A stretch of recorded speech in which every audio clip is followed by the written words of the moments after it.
నమస్కారం. Infinite stories తెలుగుకి మీ అందరికీ స్వాగతం. ఈరోజు మనం వినబోతున్న కథ ఆత్మగా తిరిగొచ్చిన ఎక్స్ గర్ల్ ఫ్రెండ్ పార్ట్ 2. ఇప్పటివరకు జరిగిన కథ. ప్రియ చనిపోయి 5 ఏళ్లు అయింది.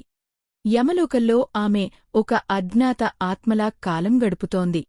అయితే ఆమెకు మళ్లీ పుట్టాలని ఉన్నా యమలోకపు రికార్డుల ప్రకారం ఆమెకు భూలోకంలో ఏదో ఒక తీరని కోరిక మిగిలి ఉందని, అది తీరితే తప్ప పునర్జన్మ లభించదని చిత్రగుప్తుడు చెబుతాడు. అలా ప్రియ తన కోరిక ఏంటో తెలుసుకోవడానికి ఆత్మరూపంలో తను బతికున్నప్పుడు ఉన్న పాత అద్దె అపార్ట్మెంట్కు తిరిగి వస్తుంది. ఆ గదిలోకి రాగానే ప్రియకు అంతా వింతగా అనిపిస్తుంది. గది అంత బార్బీ పింక్ కలర్ ఉంటాయి. అప్పట్లో ఏ పిచ్చిపట్టి ఆ గదిని అంత పింక్గా మార్చానా అని ఆమె తనని తానే తిట్టుకుంటుంది. ఆత్మరూపంలో ఉన్న ఆమెకు కేవలం ఆ ఇంటి లోపల తిరగడానికి మాత్రమే అనుమతి ఉంటుంది. బయటికి వెళ్లాలంటే ఎవరైనా మనిషిని ఆవహించాలి. ఆ ఇంట్లోకి ఇప్పుడు కొత్తగా ఒక వ్యక్తి అద్దెకు వస్తాడు. వాడు ఎవరో కాదు, ప్రియ మాజీ ప్రేమికుడు చందు. ప్రియ చనిపోవడానికి 2 నెలల ముందే వాళ్ళిద్దరూ విడిపోయారు. అప్పట్లో చందుని ఆ ఇంటి నుండి గెంటేసిన ప్రియ ఇప్పుడు వాడు మళ్లీ అదే వాస్తు లేని ఇంట్లో ఉండటం చూసి ఆశ్చర్యపోతుంది. చందు ఇప్పుడు మంచి సూట్లు వేసుకుంటూ చాలా హ్యాండ్సమ్గా తయారయ్యాడు. కాని వాడి మొహం మాత్రం రక్తం లేనట్టుగా, ఏదో జబ్బు పడినట్టు పాలిపోయి ఉంటుంది. బాత్రూంలో 2 టూత్ బ్రష్లు, ఖరీదైన ఆడవాళ్ల స్కిన్ కేర్ వస్తువులను చూసి చందుకి పెళ్లి అయిందని లేదా గర్ల్ఫ్రెండ్ ఉందని ప్రియా అనుమానిస్తుంది. వాడిమీద పాత కోపాలు ఉన్నా బయటి ప్రపంచాన్ని చూడాలనే ఆశతో ప్రియా ఒక నిర్ణయం తీసుకుంటుంది. చందు నిద్రపోతున్నప్పుడు వాడి బాడీని వాడుకుని ఆవహించి బయటికి వెళ్లాలని ప్లాన్ చేస్తుంది. అలా ఒక రాత్రి వాడు గాఢ నిద్రలో ఉన్నప్పుడు ప్రియవాడి బాడీలోకి ప్రవేశించింది. 2వ భాగం మొదలు.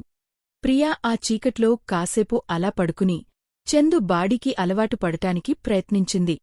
ప్రియా ఆసక్తిగా చందు ఛాతిని ముట్టుకుని కొంచెం నవ్వుకుంటూ వింతగా ఫీలయ్యింది. వాడి గుండె చప్పుడు, శ్వాస ఇలా ఉంటాయా అని ఆమె ఆశ్చర్యపోయింది. తనకంటే నెమ్మదిగా గుండె కొట్టుకుంటోంది. శ్వాస కూడా చాలా నిలకడగా ఉంది. అందుకేనేమో వాడు తనతో గొడవ పడుతున్నప్పుడు అస్సలు ఆయాసపడకుండా, ముఖం ఎర్రబడకుండా అంతసేపు వాదించేవాడు. వాడి కండలు, ఎముకలు కూడా తనకంటే చాలా బలంగా, గట్టిగా ఉన్నాయి. ప్రతి భాగం చాలా పటిష్టంగా అనిపించింది. ప్రియ కాసేపు అలా ఆడుకుంది.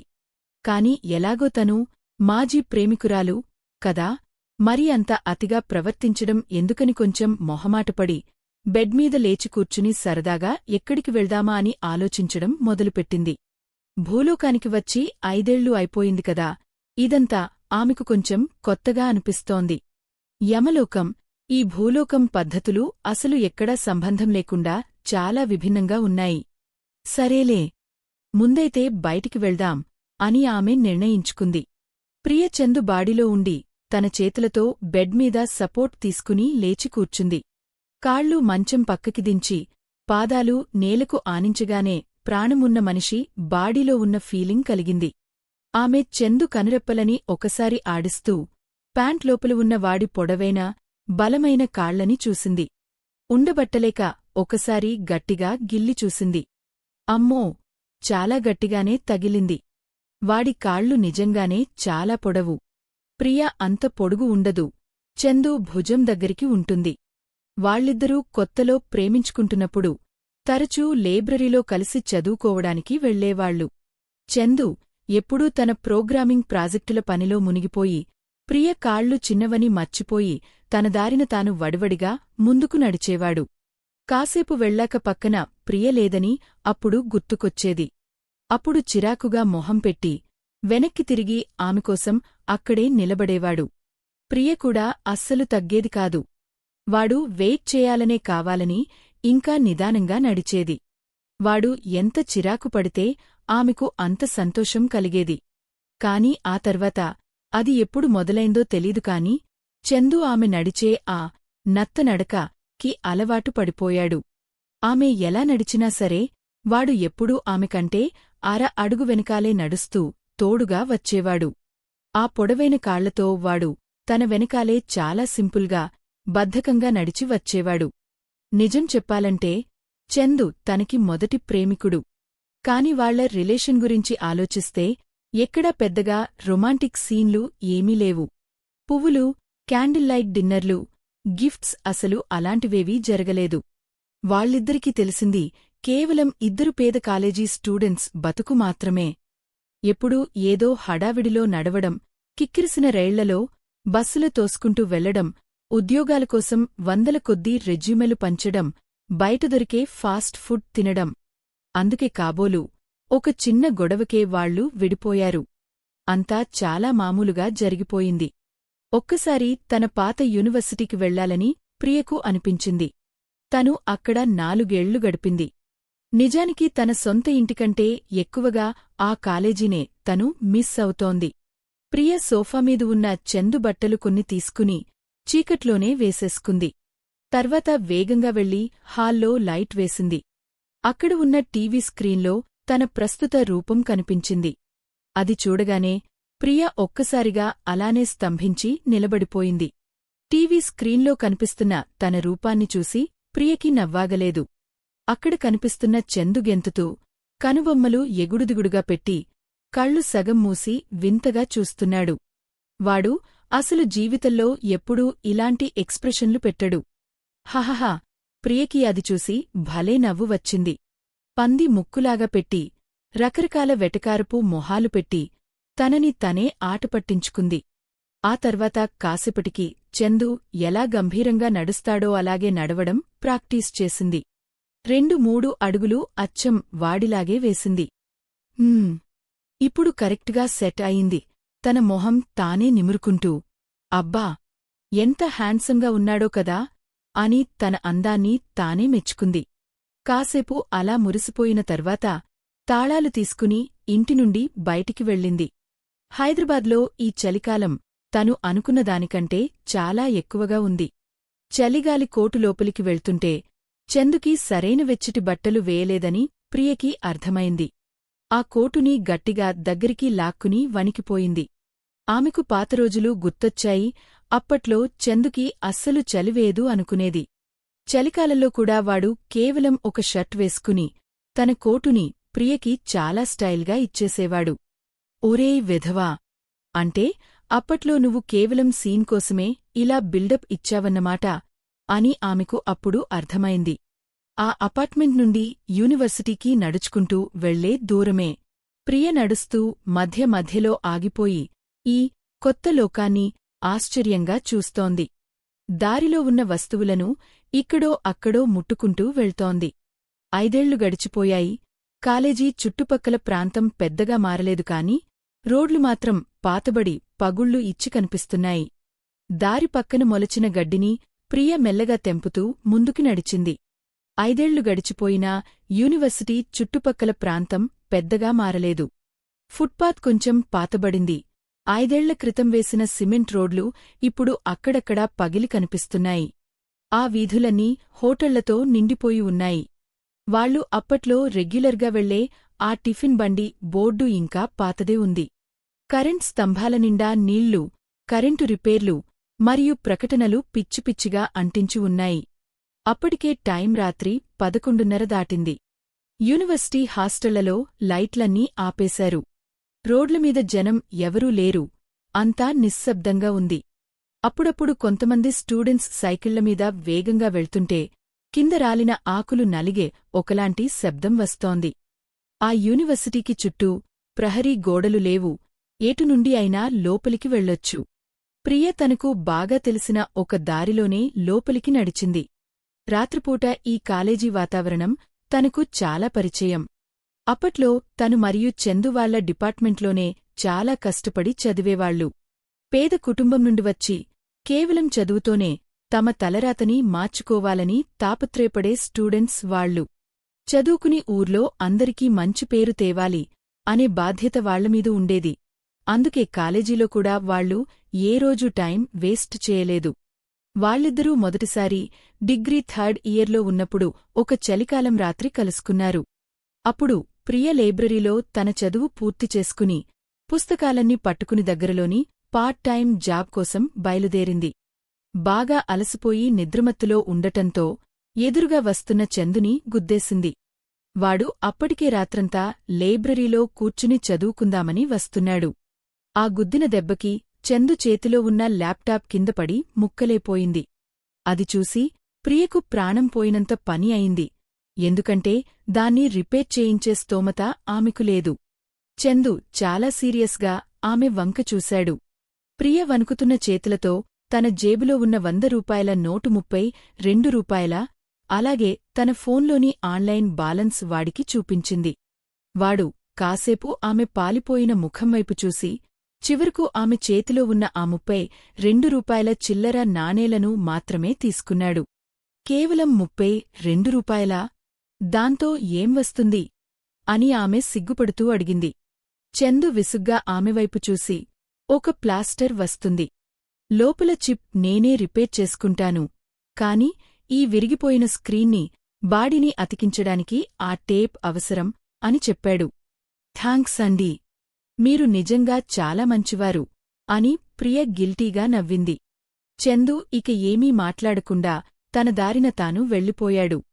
ఆ రోజు తర్వాత లైబ్రరీలో ఎక్కడ చూసినా ప్రియకి చందు కనిపిస్తూనే ఉండేవాడు.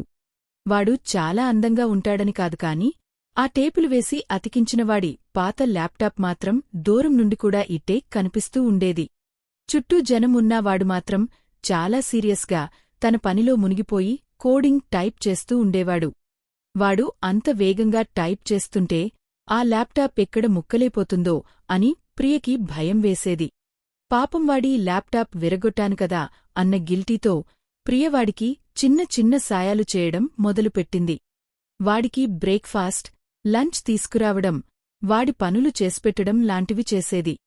ఒకరోజు చందు ఆమె చేతిలో ఉన్న ఆరెంజ్ జ్యూస్ తీసుకుని స్ట్రా వేసి తాగుతూ, కళ్ళు మాత్రం కంప్యూటర్ స్క్రీన్ మీద నుండి తిప్పకుండానే చాలా క్యాజువల్గా, నాతో ఉంటావా? అని అడిగాడు. ప్రియకి ఒక్క క్షణం ఏమీ అర్థం కాలేదు. ఆ అని నోరెళ్లబెట్టింది. వాడు వెంటనే నీకు ఇష్టం లేదా? అని అడిగాడు. ప్రియ షాక్లో ఉండి ఏమీ మాట్లాడలేకపోయింది. అసలు అది ఒక ప్రపోజల్లాగా కూడా లేదు. చాలా సింపుల్గా అడిగేశాడు. వాడి అందమైన మొహం చూసి మోసపోయి ప్రియ అలా పిచ్చిగా ఆ ప్రపోజల్ కి ఓకే చెప్పేసింది. ప్రియ ఇప్పుడు చందు బాడీలో ఉండి ఇవన్నీ ఆలోచిస్తూ లైబ్రరీ ఎంట్రన్స్ దగ్గరికి చేరుకుంది. ఆ పాత విషయాలు గుర్తుకొచ్చి చిరాకు వేసి కోపం తగ్గించుకోవడానికి అక్కడ గుమ్మం దగ్గర ఉన్న ఒక రాతి విగ్రహాన్ని కాలితో గట్టిగా తన్నింది. సరిగ్గా అప్పుడే ఆమె వెనకాల ఏదో శబ్దం వినిపించింది. ఒక సైకిల్ ఒక్కసారిగా వచ్చి ప్రియ ముందు ఆగింది. ప్రియ వెనక్కి తిరిగి చూసింది. అక్కడ ఒక 18-19 కుర్రాడు ఉన్నాడు. వాడికి షార్ట్ హెయిర్, అద్దాలు, పాత చెక్ షర్ట్ ఉన్నాయి. వాడు ఆమెను, చందు బాడీని చూసి ఒక్కసారిగా షాక్ అయ్యాడు. అప్పట్లో వాళ్లు ఉన్నట్టే ఆ కుర్రాడు కూడా ఒక పెద్ద బ్యాగ్ తగిలించుకుని ఉన్నాడు. బహుశా వాడు ఏదైనా పార్ట్ టైం జాబ్ ముగించుకుని రాత్రంతా లైబ్రరీలో కూర్చుని చదువుకోవడానికి వస్తున్నాడేమో అని ప్రియ అనుకుంది. ప్రియ తన గుండెమీద చేయి వేసుకుని, ఒక్కసారిగా ఎందుకు ఆపావురా? భయపెట్టేశావు అని గొణిగింది. ఆ కుర్రాడు మాత్రం దుమ్ముపట్టి తన బూట్ల గుర్తులు ఉన్న ఆ రాతి విగ్రహం వైపు వింతగా చూశాడు. వాడు ఒక నవ్వు నవ్వి, గుడ్ ఈవినింగ్ చందు సార్. ఏంటి ఇలా వాకింగ్కి వచ్చారా? అని అడిగాడు. సరా? ప్రియ చుట్టూ తిరిగి చూసింది. అక్కడ లైబ్రరీ ఎంట్రన్స్ దగ్గర ఇంకెవరూ లేరు. ఆమె తన ముక్కువైపు చూపుడు వేలు చూపిస్తూ, నన్నేనా? అని అడిగింది. ఆ కుర్రాడు అయోమయంగా తల ఊపి సైకిల్ను ఆమెకు, చందు బాడీకి దూరంగా పార్క్ చేసి మళ్లీ ఒకసారి ఆమెవైపు చూసి పరుగున వెళ్ళిపోయాడు. వెళ్తూ వెళ్తూ గుడ్ నైట్ చందు సార్ అని గట్టిగా అరిచి మరీ వెళ్లాడు. ప్రియ ఆ గాలిలో నిలబడి ఆలోచనలో పడిపోయింది. అంటే వీడు నిజంగానే ఈ యూనివర్సిటీలో ప్రొఫెసర్ అయ్యాడా? పైగా స్టూడెంట్స్ వాడిని చూడగానే పారిపోయే అంత సీనుందా?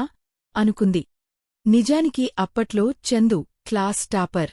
కాలేజీ హెడ్వాడిని డైరెక్ట్ పీహెచ్డీ చేసి ఇక్కడే టీచింగ్ జాబ్లో చేరమని చెప్పారు. కాని వాడు అప్పుడూ ఒప్పుకోలేదు. ఎందుకంటే వాడికి బిజినెస్ చేసి డబ్బు సంపాదించాలని ఉండేది.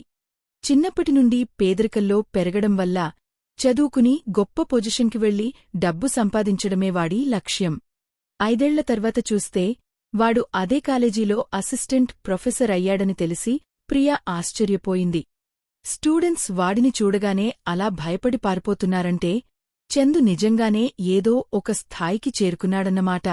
అయినా ఇది మన యూనివర్సిటీ, ఇక్కడ ప్రొఫెసర్ అవ్వడమంటే మామూలు విషయం కాదు. ప్రియ తన గడ్డం నిమురుకుంటూ ఆలోచించింది. కాని ఏదో తేడాగా ఉంది. ఇది ఎలా సాధ్యం? అప్పట్లో Chandu class topper. Computer science HOD వాడిని డైరెక్ట్ పీహెచ్డీ చేసి కాలేజీలోనే టీచింగ్ జాబ్లో చేరమని ఎంత చెప్పినా వాడు వినలేదు. ఏళ్ల తరబడి పీహెచ్డీ చేస్తూ తక్కువ జీతంతో లెక్చర్గా పనిచేస్తూ ఆ పర్మనెంట్ జాబ్ కోసం వెయిట్ చేసే ఓపిక వాడికి లేదు. వాడికి బిజినెస్ చేసి బాగా డబ్బు సంపాదించాలని ఉండేది. అందుకే వాడు బాగా డిమాండున్న సాఫ్ట్వేర్ కోర్సుని ఎంచుకున్నాడు.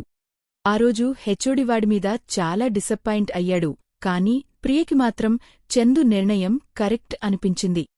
వాడు కూడా తనలాంటివాడే, చిన్నప్పటినుండి పేదరికాన్ని చూసి భయపడి పెరిగినవాడు. పరీక్షలు రాసేవాళ్లకి కంటే డబ్బు సంపాదించడమే ఫస్ట్ టార్గెట్. ప్రియ తనలో తనే అని ఆలోచించింది. అంటే చందు అనుకున్నట్టు పెద్ద సాఫ్ట్వేర్ కంపెనీలో ఉండలేక మళ్ళీ ఇక్కడికి వచ్చి పీహెచ్డీ చేసి ప్రొఫెసర్ అయ్యాడా? లైబ్రరీ దగ్గర ఒక మూల చిన్న టేబుల్ ల్యాంపు వెలుగుతోంది. బయట చలిగాలి చాలా తీవ్రంగా ఉంది. ప్రియ చలికి వణుకుతూ చందు కోటుని గట్టిగా చుట్టుకుంది. పెరుగుతున్న ఆ చలి నుండి తప్పించుకోవడానికి మెల్లగా లైబ్రరీ లోపలికి వెళ్ళింది. కాని అక్కడికి వెళ్లగానే ఆమె ఒక్కసారిగా ఆగిపోయింది. లైబ్రరీ లోపలికి వెళ్లాలంటే క్యాంపస్ కార్డ్ స్కాన్ చేయాలని ఆమె 5 ఏళ్ల తర్వాత పూర్తిగా మర్చిపోయింది. కాసేపు అలా బ్లాంక్గా నిలబడి చందు సూట్ జేబులో చేయి పెట్టి వెతికింది. అనుకున్నట్టే అందులో ఒక కార్డు దొరికింది. కాని అది స్టూడెంట్ కార్డు కాదు, అది ఒక స్టాఫ్ ఐడి. ఆ కార్డు మీద చందు ఫోటో చాలా హ్యాండ్సమ్గా ఉంది. వాడు ఎప్పుడు పెట్టే ఆ సీరియస్ ఎక్స్ప్రెషనే ఉంది. బహుశా ఫోటో దిగే రోజు వాడు సరిగ్గా నిద్రపోయినట్టు లేడు. కళ్ళు కొంచెం వాలిపోయి ఉన్నాయి. ఒక జుట్టు పాయ వింతగా పైకి లేచి ఉంది. అయినా సరేవాడు చాలా అందంగా కనిపిస్తున్నాడు. ఆ ఐడి కార్డులోని ఫోటోని చూశాక ప్రియ దృష్టివాడు వేసుకున్న షర్ట్ మీద పడింది. అది చూసి తను ఒక్కసారిగా పాత జ్ఞాపకాల్లోకి వెళ్ళిపోయింది. ఆ షర్ట్ తనే వాడికి కొనిచ్చింది. అది ఎప్పుడు కొనిచ్చింది అంటే బహుశా వాళ్ల గ్రాడ్యుయేషన్కి కొంచెం ముందు. అప్పట్లో వాళ్ళిద్దరికీ భవిష్యత్తు మీద చాలా నమ్మకం, ఆశలు ఉండేవి. చందు చదువులో టాపర్ కాబట్టి వాడికి ఒక పెద్ద కంపెనీలో ఇంటర్వ్యూ కాల్ వచ్చింది. అప్పట్లో వాడి దగ్గర కేవలం కొన్ని టీషర్టులు, హూడీలు మాత్రమే ఉండేవి. వాడు ఎంత అందంగా ఉన్నా అవి స్టూడెంట్లా కనిపిస్తాయే తప్ప ఇంటర్వ్యూకి వేసుకునే ఫార్మల్ బట్టల్లా ఉండేవి కావు. అందుకే ప్రియ ఆన్లైన్లో వాడికోసం ఒక షర్ట్ ఆర్డర్ చేసింది. అది ఒక బూడిదనిలం రంగు షర్ట్. దాని ఖరీదు 700 రూపాయల పైనే ఉంటుంది. అదేమీ పెద్ద బ్రాండ్ కాదు కాని దాని క్వాలిటీ మాత్రం చాలా బాగుంటుంది. ఆ షర్ట్ వచ్చినప్పుడు కొంచెం నలిగిపోయి ఉంటే ప్రియ తన రూమ్మేట్ దగ్గర ఉన్న ఐరన్ బాక్స్ తీసుకుని చాలా జాగ్రత్తగా ఐరన్ చేసింది. వాడు ఇంటర్వ్యూకి వెళ్లే ముందు రోజు దాన్ని వాడికి ఇచ్చింది. ప్రియకి ఇలాంటి పనులు చేయడం అస్సలు అలవాటులేదు. లోపల కొంచెం ఇబ్బందిగా అనిపించినా బయటికి మాత్రం ఏమీ తెలియనట్టు మేనేజ్ చేసింది. అప్పట్లో నీ ల్యాప్టాప్ పగలగొట్టాను కదా, దానికి బదులుగా ఇది తీసుకో అని ఒక సాకు చెప్పి వాడికి ఇచ్చింది. నీ ల్యాప్టాప్ కొనిచ్చే స్తోమత నాకు లేదు కాని కనీసం ఒక షర్ట్ అయినా కొనివ్వగలను కదా అని ప్రియ అంది. చందు తన వంక చాలాసేపు అలానే చూస్తూ ఉండిపోయాడు. ఏదో చెప్పబోయి మళ్ళీ ఆగిపోయి ఓ అని ఒక్క మాట అని దాన్ని తీసుకున్నాడు. కాని మరుసటిరోజు ఇంటర్వ్యూకి వాడు ఆ షర్ట్ వేసుకోలేదు. ఎప్పటిలాగే తన పాత హూడీ వేసుకునే వెళ్లాడు. అయినా సరేవాడికి ఇంటర్న్షిప్ ఆఫర్ వచ్చేసింది. ఆ తర్వాత ఆ షర్ట్ సంగతే మర్చిపోయారు. చందు దాన్ని ఎప్పుడూ వేసుకోలేదు. వాళ్ళిద్దరూ కొత్త అపార్ట్మెంట్కి మారినప్పుడు కూడా ఆ షర్ట్ బీరువాలో వెనకాల మూలన అలాగే ఉంది. అప్పుడు చూసినా అది కొత్తగా ఐరన్ చేసినట్టే ఉంది. బహుశా అది వాడికి సరిపోలేదేమో లేదా వాడికి ఆ కలర్, స్టైల్ నచ్చలేదేమో అని ప్రియ అనుకుంది. వీడికి అస్సలు టేస్ట్ లేదు, కనీసం కృతజ్ఞత కూడా లేదు అని మనసులో తిట్టుకునేది. కాని ఇప్పుడు ఈ ఫోటో చూస్తుంటే ప్రియ చందువేలితో ఆ ఐడి కార్డు మీద ఉన్న ఫోటోని నిమిరింది. ఆ షర్ట్ వాడి భుజాలకి పర్ఫెక్ట్గా సెట్ అయ్యింది. ఆ గ్రేబ్లూ కలర్ బట్టలో వాడు చాలా సాఫ్ట్గా, పద్ధతిగా కనిపిస్తున్నాడు. వాడికి అది చాలా బాగా సరిపోయింది. అది చూశాక ఈ ఫోటో తీసేటప్పుడు చందు దగ్గర అసలు డబ్బు ఉండేది కాదేమో, వాడికి ఆ షర్ట్ నచ్చినా నచ్చకపోయినా. మన దగ్గర డబ్బులు లేనప్పుడు వేరే దారి ఉండదు, ఏది ఉంటే అదే వేసుకున్నాడు అని అనుకుంది. సరేలే ఏదైతేనేం. ప్రియ తనలో తనే నవ్వుకుంది. అబ్బాయిల విషయంలోగాని, బట్టల విషయంలోగాని తన టేస్ట్ మాత్రం చాలా బాగుంటుంది అనిపించింది. మన యూనివర్సిటీ లైబ్రరీలో చాలా పుస్తకాలు ఉన్నాయి. ప్రియ బతికున్నప్పుడు ఆమెకు ఆ పుస్తకాల్లో మునిగిపోవడం అంటే చాలా ఇష్టం. కాని అవేమీ సాహిత్యం గురించి తెలుసుకోవడానికి కాదు. తను కేవలం పనికొచ్చే ప్రాక్టికల్ పుస్తకాలు, అప్పుడు రాస్తున్న పరీక్షలకు సంబంధించిన పుస్తకాలు మాత్రమే చదివేది. కాని ఇప్పుడు ప్రియ ఆతృతగా కార్డు స్కాన్ చేసి నేరుగా సెకండ్ ఫ్లోర్లోని కంప్యూటర్ రూంకి వెళ్ళింది. ప్రియ సంతోషంగా కంప్యూటర్ ఆన్ చేసింది కాని దాని స్క్రీన్ చూడగానే ఒక్కసారిగా షాక్ అయింది. అబ్బా! 5 ఏళ్లు గడిచిపోయేసరికి కంప్యూటర్స్ కూడా ఎంత మారిపోయిందో. ఆ కొత్త కంప్యూటర్ అంతా తనకు అస్సలు తెలియని కొత్త రూపంలో ఉంది. ఎలాగోలా పాత అలవాటుతో మెల్లగా వాడటం మొదలుపెట్టింది. మొదటగా కొన్ని సినిమా వార్తలు చదివి ఆశ్చర్యపోయింది. తన పాత రూమ్మేట్కి ఇష్టమైన ఒక హీరోయిన్ ఏదో గొడవలో చిక్కుకుని సినిమాలు వదిలేసిందని, అప్పట్లో ఫేమస్ అయిన ఒక హీరో ఇప్పుడు అసలు మాయమైపోయిందని తెలుసుకుంది. ఇప్పుడు వార్తల్లో కనిపిస్తున్న ముఖాలన్నీ తనకు అస్సలు తెలియని కొత్తవాళ్లవే.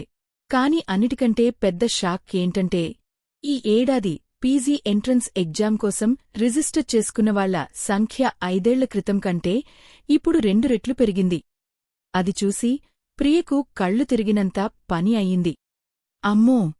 కాంపిటీషన్ మామూలుగా లేదుగా అని నిట్టూర్చి ఇప్పుడు ఎగ్జామ్స్ రాస్తున్న స్టూడెంట్స్ కోసం జాలిపడుతూ ఒక చిన్న దండం పెట్టుకుంది. వెంటనే తను బతికున్నప్పుడు సగం చూసి ఆపేసిన ఆ పగ తీర్చుకునే వెబ్సిరీస్ ప్లే చేసింది. అప్పట్లో ప్రియ, చందు విడిపోయిన కొత్తలో ఆమె నెలకు కేవలం 7,000 రూపాయల జీతానికి పనిచేస్తూ రాత్రిళ్లు రెండోసారి పీజీ ఎంట్రన్స్ రాయడం కోసం కష్టపడి చదువుకునేది. సిరీస్లో ఆడవాళ్లు ఒకరినొకరు తిట్టుకుంటూ, అరుచుకుంటూ ఉంటే అది వింటూ చదువుకోవడానికి ఆమెకు కొంచెం ఉత్సాహం వచ్చేది. ఆమె చనిపోయిన రోజు తన ఫోన్లో ఒక సీరియల్ లాస్ట్ ఎపిసోడ్ రన్ అవుతోంది. ఇంకొక సగం ఎపిసోడ్ మాత్రమే మిగిలి ఉంది. హీరోయిన్ పగ తీర్చుకునే పని ఆఖరి అడుగులో ఉంది. ఇప్పటికీ ఆమె ఆ స్టోరీని దాదాపు మర్చిపోయింది. కాని యమలోకంలో ఉన్న ఆ 5 ఏళ్లు అది ఎలా ముగిసి ఉంటుందా అని ఎప్పుడూ ఆలోచిస్తూనే ఉండేది. బోర్ కొట్టి ఆమె సొంతంగా 100ల కొద్దీ ముగింపులను ఊహించుకుంది. 1 గంట తర్వాత ప్రియకు తన ప్రశ్నకు సమాధానం దొరికింది. అదే పాత చింతకాయ పచ్చడిలాంటి హ్యాపీ ఎండింగ్. చాలా బోర్ కొట్టింది. తన ఊహించుకున్న వర్షంలే ఇంకా బాగున్నాయి అనుకుంది. ప్రియ తన చేత్తో గడ్డం పట్టుకుని టేబుల్ మీద చేయి పెట్టి కాలు ఆడిస్తూ బోర్ కొట్టి ఆవలిస్తోంది. అప్పటికే రాత్రి 3 అయింది. చందు ఎప్పుడు నిద్రలేస్తాడో ఎవరికి తెలుసు. వాడు లేవకముందే ఆమె తిరిగి అపార్ట్మెంట్కి వెళ్ళిపోవాలి. కంప్యూటర్ ఆపేసే ముందు ప్రియ అనుకోకుండా సెర్చ్ బార్లో సి చంద్రశేఖర్ అని టైప్ చేసింది. పేజీ లోడ్ అవ్వగానే ప్రియ నమ్మలేక కళ్ళు చిట్లించి చూసింది. చందు పేరుమీద నిజంగానే ఒక న్యూస్ పేజెస్ ఉంది. బోర్ కొట్టి మెల్లగా కిందకి స్క్రోల్ చేస్తూ చదివింది. అందులో ఉన్న విషయాలు చూసి ఆమె ఆశ్చర్యపోయింది. యూనివర్సిటీలో డిగ్రీ, 3 ఏళ్లలోనే పీహెచ్డీ పూర్తి చేశాడు. అక్కడే టీచింగ్ స్టాఫ్గా చేరాడు. హైదరాబాద్ సిటీలోనే ఔట్స్టాండింగ్ యూత్ అసిస్టెంట్ ప్రొఫెసర్గా ప్రమోషన్. ఇలా వరుసగా ఉన్నాయి. కాని ఆమె చూపు ఒక దగ్గర ఆగిపోయింది. డ్రీమ్ షిప్ అనేది చందు డెవలప్ చేసిన ఒక పెద్ద ఏఐ సాఫ్ట్వేర్ మోడల్. దీని మొదటి వెర్షన్ని నవంబర్ 4న ఒక కంపెనీకి 10 లక్షల రూపాయలకి అమ్మేశాడు. 2 ఏళ్ల తర్వాత దీన్ని ఇంకా డెవలప్ చేసి రిలీజ్ చేస్తే దీని వాల్యూ ఇప్పుడు కోట్లకు చేరుకుని అందరి దృష్టిని ఆకర్షించింది. ఈ డ్రీమ్షిప్ వాల్యూ ఇంతలా పెరగడంతో అప్పట్లో చందు దీన్ని కేవలం 10 లక్షలకే ఎందుకు అమ్మేశాడనే దానిమీద ఇంటర్నెట్లో పెద్ద చర్చ జరిగింది.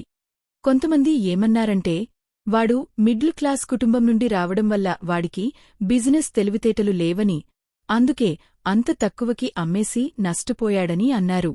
మరికొందరు మాత్రం చందుకి బిజినెస్ మీద ఆశ లేదని, వాడికి కేవలం రీసెర్చ్ మరియు కొత్త టెక్నాలజీ కనిపెట్టడం అంటేనే ఇష్టమని వాదించారు.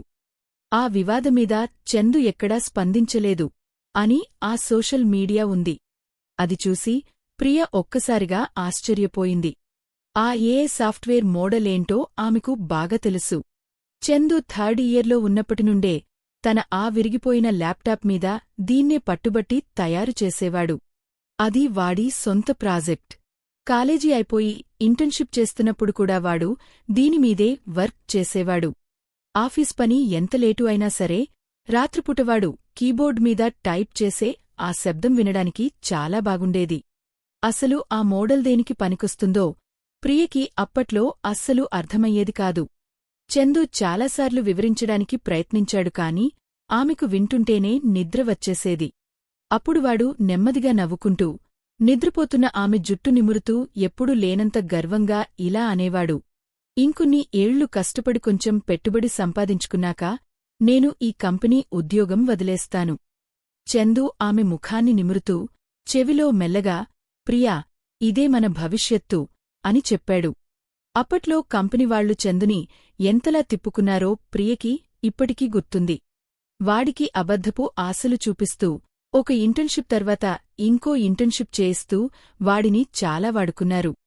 చందు పనిచేసే కంపెనీలో వాడి మేనేజర్ ఒక ఆఫర్ ఇచ్చాడు. ఆ ఏఐ మోడల్ని గనుక అమ్మేస్తే వాడికి పర్మనెంట్ ఉద్యోగంతో పాటు కంపెనీలో షేర్లు కూడా ఇస్తామన్నారు. అది చాలా పెద్ద మొత్తం, ఎలా లెక్కవేసినా 10 లక్షల కంటే ఎక్కువే ఉంటుంది. కాని అప్పుడు చందు దాన్ని అమ్మడానికి అస్సలు ఒప్పుకోలేదు.